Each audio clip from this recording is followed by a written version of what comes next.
El casi cristiano. Por George Whitefield. Por poco me persuades a ser cristiano. Hechos 26-28. El capítulo del que se ha extraído el texto contiene un relato admirable que el gran San Pablo dio de su maravillosa conversión del judaísmo al cristianismo, cuando fue llamado a hacer su defensa ante Festo, un gobernador gentil, y el rey Agripa. Nuestro bendito Señor había predicho hacía mucho tiempo que cuando el Hijo del Hombre fuera levantado, sus discípulos serían llevados ante reyes y gobernantes, por amor de su nombre, para testimonio a ellos. Y muy bueno fue el designio de la sabiduría infinita al ordenarlo así, porque siendo el cristianismo, desde el principio, una doctrina de la cruz, los príncipes y gobernantes de la tierra se consideraban demasiado superiores para ser instruidos por maestros tan mezquinos, o demasiado felices para ser perturbados por verdades tan indeseables, y por lo tanto, siempre habrían continuado siendo extraños a Jesucristo y a Él crucificado, si los apóstoles, al ser llevados ante ellos, no hubieran tenido oportunidades de predicarles a Jesús y la resurrección. San Pablo sabía muy bien que esta era la razón principal por la que su bendito Maestro permitía que sus enemigos lo acusaran en un tribunal público en ese momento, y por eso, cumpliendo la voluntad divina, pensó que no era suficiente con apenas presentar su defensa, sino que al mismo tiempo se esforzó por convertir a sus jueces. Y esto lo hizo con tal demostración de espíritu y de poder, que Festo, no queriendo dejarse convencer por la evidencia más fuerte, gritó a gran voz: «Pablo, las muchas ganancias te vuelven loco». A lo que el valiente apóstol, como un verdadero seguidor del Santo Jesús, respondió mansamente: «No estoy loco, muy noble Festo, sino que hablo palabras de verdad y sobriedad». Pero con toda probabilidad, al ver al rey Agripa más afectado con su discurso y notar en él una inclinación a saber la verdad, se dedicó más particularmente a él. El rey sabe de estas cosas, ante quien también hablo libremente, y, para completar, si era posible, su ansiada conversión, con un tono oratorio inimitable, se dirigió a sí mismo con más detalle: «Rey Agripa, ¿crees a los profetas? Yo sé que crees en ellos». Ante lo cual las pasiones del rey comenzaron a actuar con tanta fuerza que se vio obligado a confesarse en público afectado por la predicación del prisionero y a exclamar ingenuamente: «Pablo, por poco me convences de ser cristiano». Estas palabras, tomadas en su contexto, nos proporcionan una representación viva de la diferente recepción que la doctrina de los ministros de Cristo, que vienen en el poder y espíritu de San Pablo, encuentra hoy en las mentes de los hombres. Porque a pesar de que ellos, como este gran apóstol, expresan palabras de verdad y sobriedad y con tal energía y poder, que todos sus adversarios no pueden contradecirlos ni resistirlos con justicia, sin embargo, demasiados, como el noble Festo antes mencionado, siendo como él, o demasiado orgullosos para ser enseñados, o demasiado sensuales, demasiado descuidados o de mentalidad demasiado mundana para vivir a la altura de la doctrina, para excusarse, claman que mucho conocimiento, mucho estudio o, lo que es más inexplicable, mucha piedad, los ha vuelto locos. Y sin embargo, bendito sea Dios. No todos desmienten así nuestro informe. Sin embargo, entre aquellos que reciben con alegría la palabra y confiesan que hablamos palabras de verdad y sobriedad, hay tan pocos que llegan a un grado de piedad más alto que el de Agripa, o que están más persuadidos que de ser casi cristianos, que no puedo dejar de pensar que es sumamente necesario advertir a mis queridos oyentes sobre el peligro de tal estado. Y por lo tanto, a partir de las palabras del texto, intentaré mostrar estas tres cosas. Primero, ¿qué se entiende por un casi cristiano? En segundo lugar, ¿cuáles son las principales razones por las que tantos no son más que casi cristianos? Y en tercer lugar, consideraré la ineficacia, el peligro, el absurdo y la inquietud que acompañan a aquellos que son casi cristianos. Y luego concluiré con una exhortación general a esforzarnos todos por ser no solo casi cristianos, sino totalmente cristianos. Entonces, primero, debo considerar qué se entiende por casi cristianos. Un casi cristiano, si lo consideramos en relación con sus deberes para con Dios, es aquel que duda entre dos opiniones, que vacila entre Cristo y el mundo, que quiere reconciliar a Dios y Mahón, la luz y la oscuridad, Cristo y Belial. Es cierto que tiene una inclinación hacia la religión, pero es muy cauteloso en cuanto a no ir demasiado lejos en ella. Su falso corazón siempre está clamando: «Ten cuidado, no te hagas daño».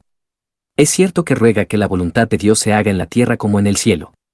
Pero, no obstante, es muy parcial en su obediencia y espera fervientemente que Dios no sea extremo al señalar como incorrectas todas las cosas que él hace voluntariamente, aunque un apóstol inspirado le ha dicho que el que ofende en un punto se hace culpable de todos.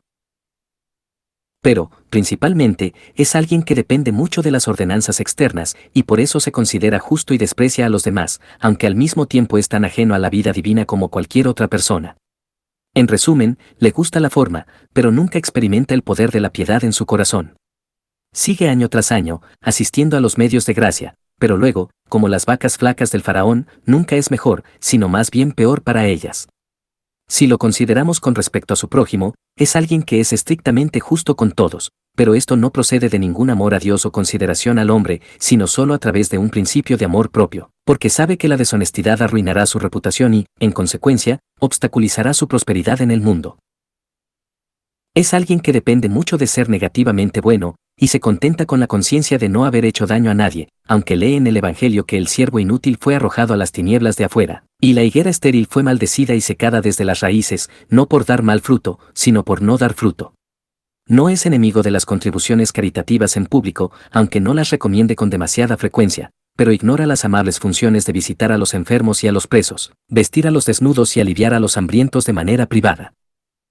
Cree que estas cosas pertenecen solo al clero, aunque su propio corazón falso le dice que nada más que el orgullo le impide ejercer estos actos de humildad, y que Jesucristo, en el capítulo 25 de San Mateo, condena a las personas al castigo eterno, no solo por ser fornicarios, borrachos o extorsionadores, sino por descuidar estos oficios de caridad. Cuando el Hijo del Hombre venga en su gloria, pondrá las ovejas a su derecha y los cabritos a su izquierda.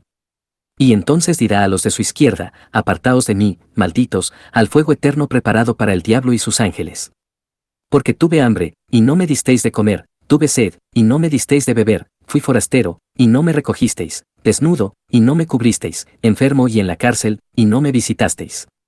Entonces también dirán, Señor, cuando te vimos hambriento, o sediento, o forastero, o desnudo, o enfermo, o en la cárcel, y no te servimos.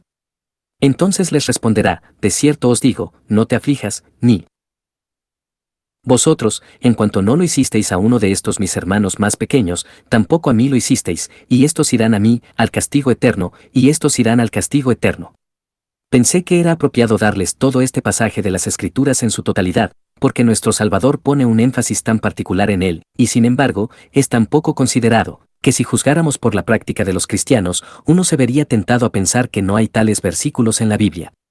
Pero procedamos en el carácter de un casi cristiano, si lo consideramos en lo que respecta a sí mismo, como dijimos que era estrictamente honesto con su prójimo, también es estrictamente sobrio en sí mismo, pero tanto su honestidad como su sobriedad proceden del mismo principio de un falso amor propio. Es cierto que no cae en el mismo exceso de desenfreno que otros hombres, pero no es por obediencia a las leyes de Dios, sino porque su constitución no quiere que la intemperancia se acabe, o más bien porque tiene cuidado de no perder su reputación o de no ser apto para los negocios temporales. Pero aunque es tan prudente como para evitar la intemperancia y los excesos, por las razones antes mencionadas, siempre va al extremo de lo que es lícito. Es cierto que no es un borracho, pero no tiene una abnegación cristiana.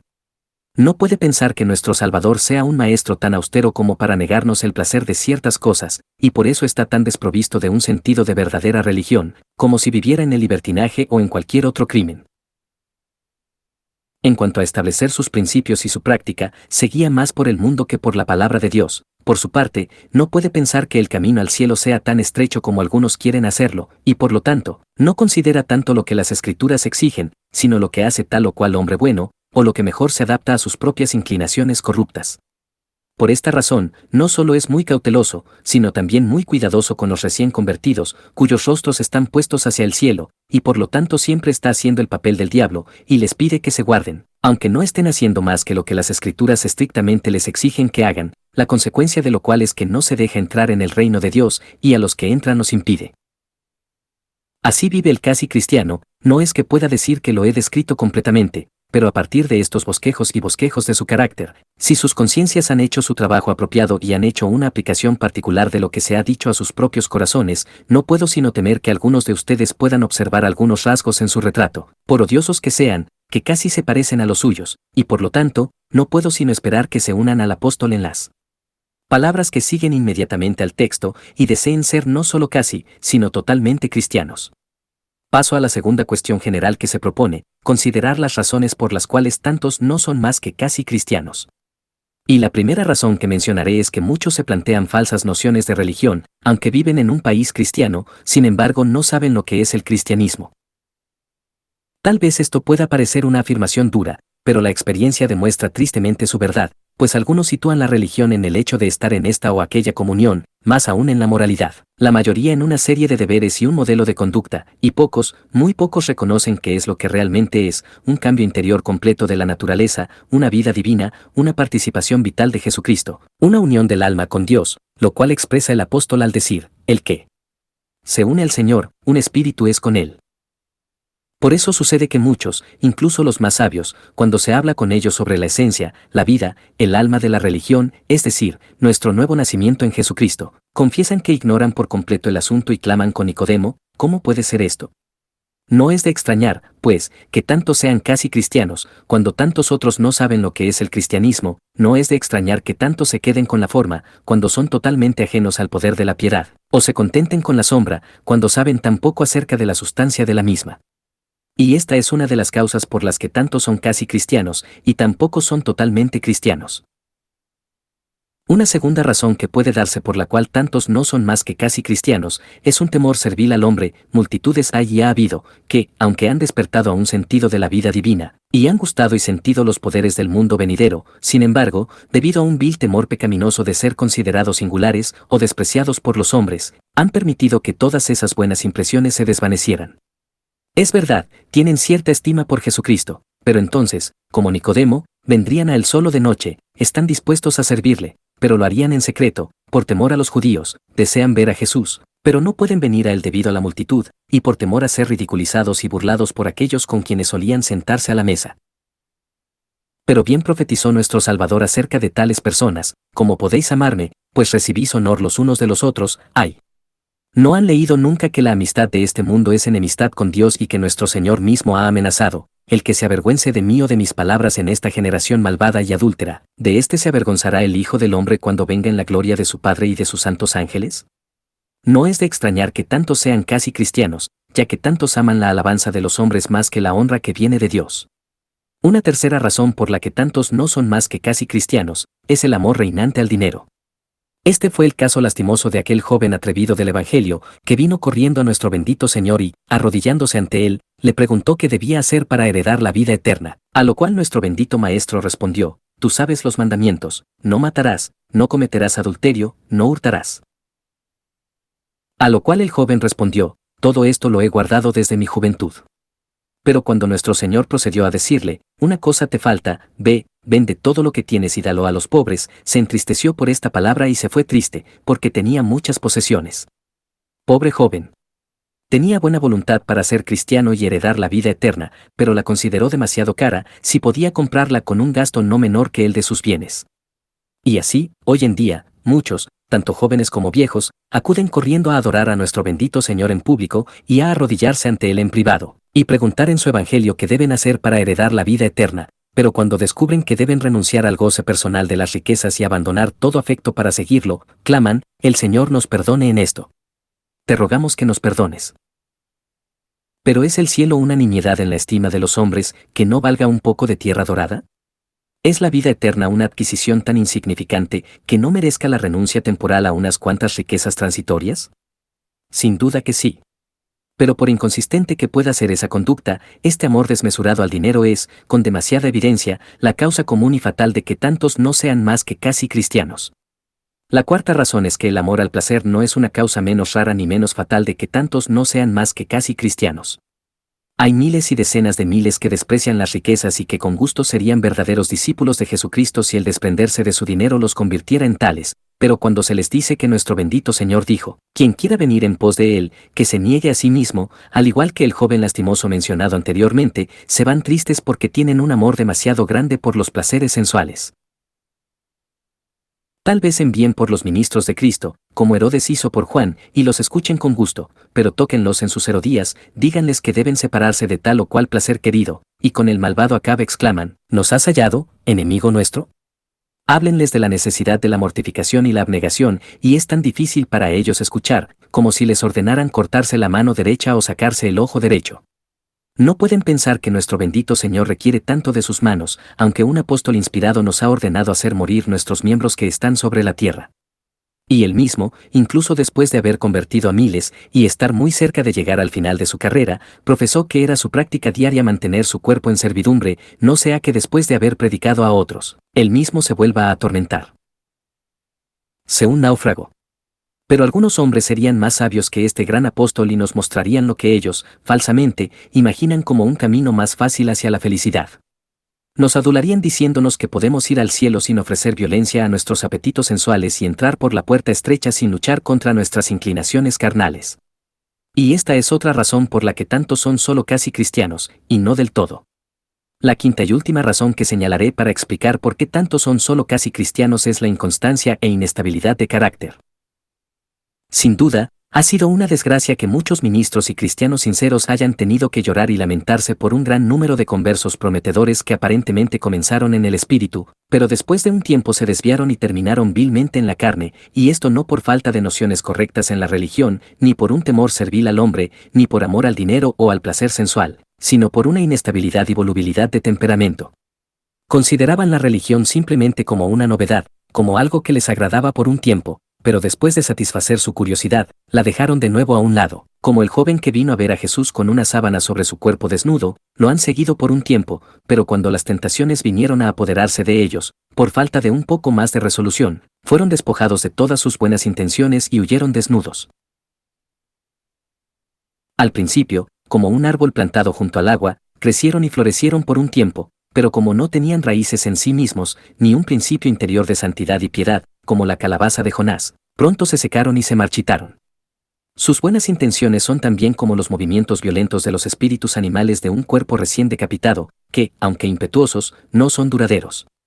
En resumen, comenzaron bien su viaje hacia el cielo, pero al encontrar el camino más estrecho o más largo de lo que esperaban, debido a una inestabilidad de temperamento, hicieron un alto eterno, y así volvieron como el perro a su vómito, o como la puerca lavada a revolcarse en más.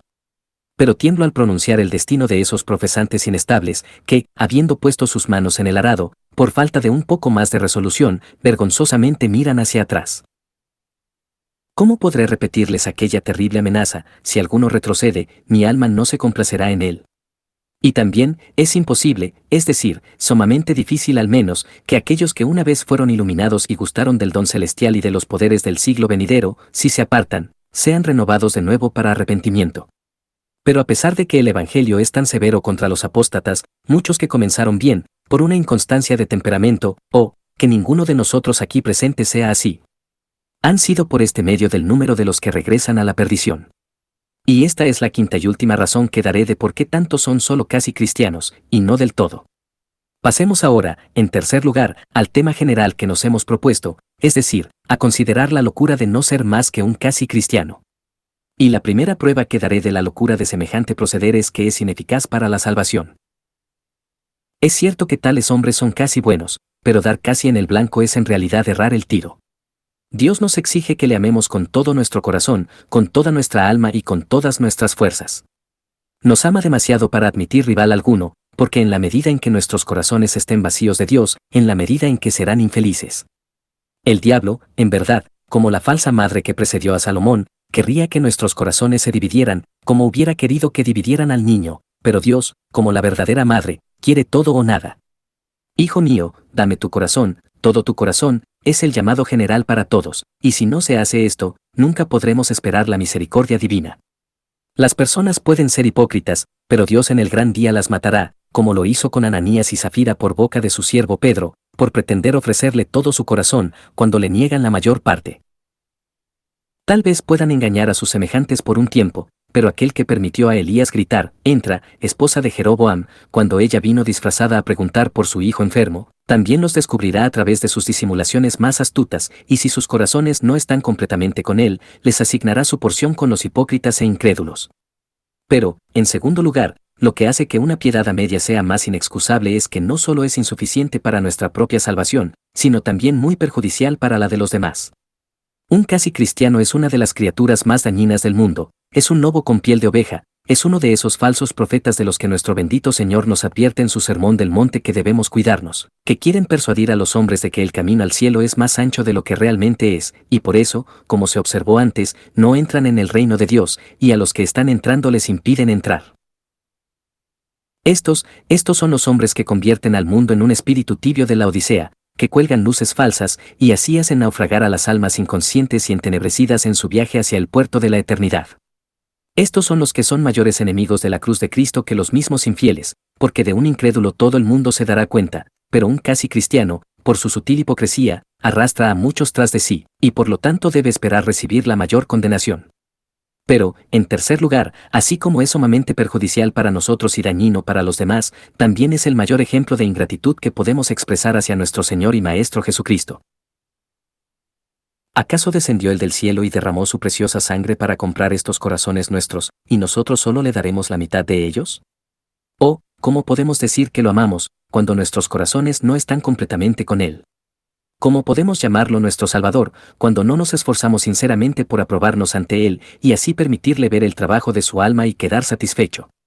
Si alguno de nosotros hubiera comprado un esclavo a un precio muy alto y que antes se hubiera visto envuelto en las mayores miserias y tormentos y así hubiera continuado para siempre, si hubiéramos cerrado nuestras entrañas de compasión hacia Él. Y si este esclavo luego se volviera rebelde, o se negara a darnos solo la mitad de su servicio, ¿cómo clamaríamos contra su vil ingratitud? Y sin embargo, este vil esclavo ingrato eres tú, oh hombre, que reconoces que te redimiste de infinitas e inevitables miserias y castigos por la muerte de Jesucristo, y sin embargo no te entregas por completo a Él. ¿Pero trataremos a Dios nuestro Creador de una manera en que no seríamos tratados por un hombre como nosotros? Dios no lo quiera. No. Por lo tanto, permíteme que te muestre tu bondad. Os exhorto a que seáis no solo casi cristianos, sino del todo cristianos. Despreciemos toda forma de maldad y traición contra nuestro Rey y Salvador, nuestro Dios y Creador. No nos esforcemos toda la vida por ir al paraíso, para luego precipitarnos al infierno. Entreguemos a Dios todo nuestro corazón y no dudemos más de dos opiniones: si el mundo es Dios, sirvámosle; si el placer es Dios, sirvámosle; pero si el Señor es Dios, sirvámosle solo a Él. ¡Ay! ¿Por qué hemos de permanecer en el anonimato? ¿Por qué hemos de amar tanto la esclavitud que no renunciemos del todo al mundo, a la carne y al diablo, que, como otras tantas cadenas espirituales, atan nuestras almas y les impiden volar hacia Dios? ¡Ay! ¿De qué tenemos miedo? ¿No es Dios capaz de recompensar nuestra obediencia total? Si es así, ¿cómo parece admitir la manera poco convincente de servirle que tienen los casi cristianos? ¿Por qué entonces no le serviremos por completo? Por la misma razón que hacemos tanto, ¿por qué no hacemos más? ¿O pensáis que siendo solo medio religiosos os hará felices, pero que yendo más allá os hará miserables e inquietos?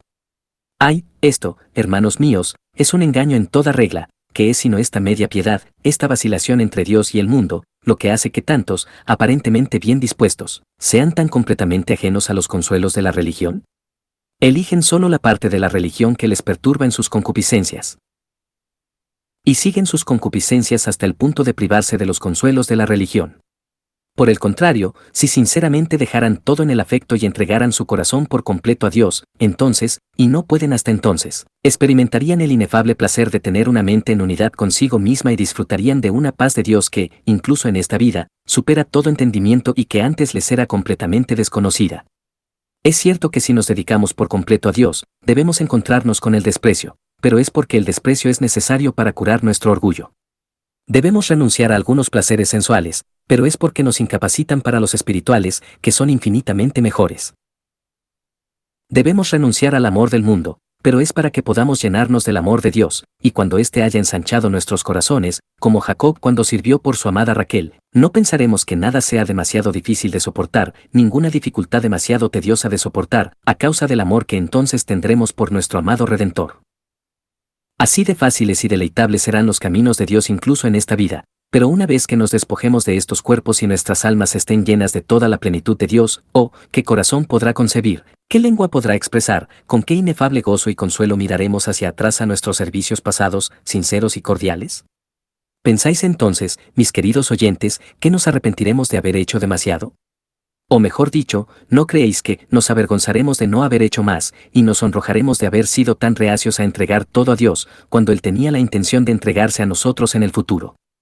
Permítanme, pues, para concluir, exhortarlos, mis hermanos, a tener siempre ante ustedes la inefable felicidad de gozar de Dios.